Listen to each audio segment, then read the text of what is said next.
పడుతుంది అంటే it's not easy thing. ఈ మంత్స్ మ్యూజిక్ కంపోజిషన్ లో పాడాలి అంటే ఇట్స్ నాట్ ఈజీ, కొంచెం టైం తీసుకున్నాను. ವೆರಿ ಡಿಫಿಕಲ್ಟ್ ಕಂಪೋಸಿಷನ್ ಅಂತದೆ D Imman sir legendary musician. ಅವ್ರು ನನ್ನ ವೇದಿಕೆ ಮೇಲೆ ಕರೆದಿದ್ದೇನೆ ಯಾಕಂದ್ರೆ ನಾನಿದ್ದೆ ಆ ರೆಕಾರ್ಡಿಂಗ್ ಟೈಮಲ್ಲಿ. 3 ಲ್ಯಾಂಗ್ವೇಜು ಇಮಾನ್ ಸರ್ಗೆ ಅದು ಗೊತ್ತಿರುತ್ತೆ. ತುಂಬಾ ಕಷ್ಟವಾದ ಕಂಪೋಸಿಷನ್ ಇದು. ಅಂಡ್ ವಾಯ್ಸ್ ಸ್ಟ್ರೈನ್ ಆಗ್ತಾ ಇರುತ್ತೆ. ನಮಗೆ ಮೀಟರ್ ಓಡ್ತಾ ಇರುತ್ತೆ ಅಲ್ಲಿ, ಸ್ಟುಡಿಯೋ ಇಂದ ಹಿಡಿದು ಎಲ್ಲಾನು ಮೀಟರ್ ಓಡ್ತಾ ಇರ್ತಾರೆ. ಮೇಡಮ್ ಹಾಡ್ಕೊಡಿ ಅಂತ ನಾವು ಹೇಳ್ತಾ ಇರ್ತೀವಿ.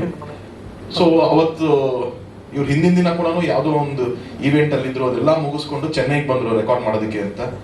ಸೊ ರೆಕಾರ್ಡಿಂಗ್ ಶುರು ಮಾಡಿದ್ರೆ ಯೂಶಲ್ ನಾನು ನೋಡಿದ್ದೀನಿ ಮಂಗ್ಲಿ ಅವರು ಒಂದು ಸಾಂಗ್ ನಮಗೆ ಕಣ್ಣು ಅದರಿಂದ ಅದಾದಾಗ 45 minutes 1 hour finish.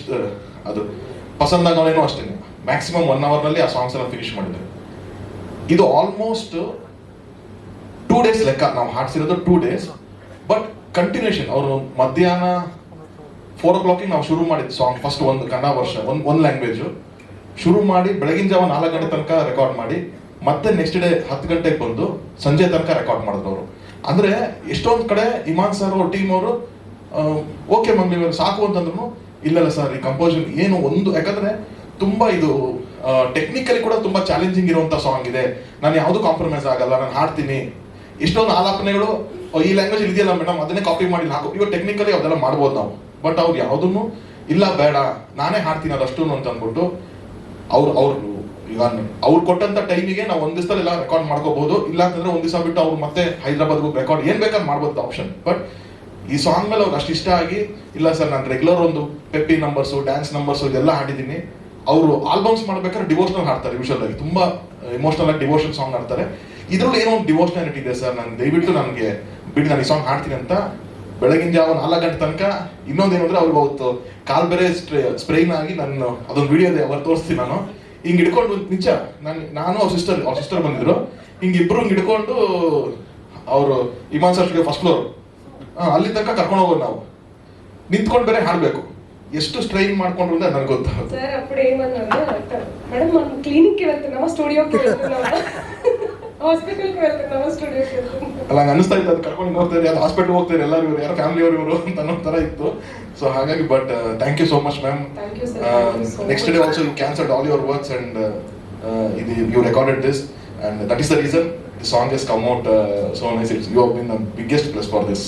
Thank you so much sir. Demon sir biggest sir name kaadu. So thank you so much sir, thanks a lot and all the best sir, all the best. Thank you. ಸಾಮಾನ್ಯದಲ್ಲಿ madam ಅವರು ಸ್ವಲ್ಪ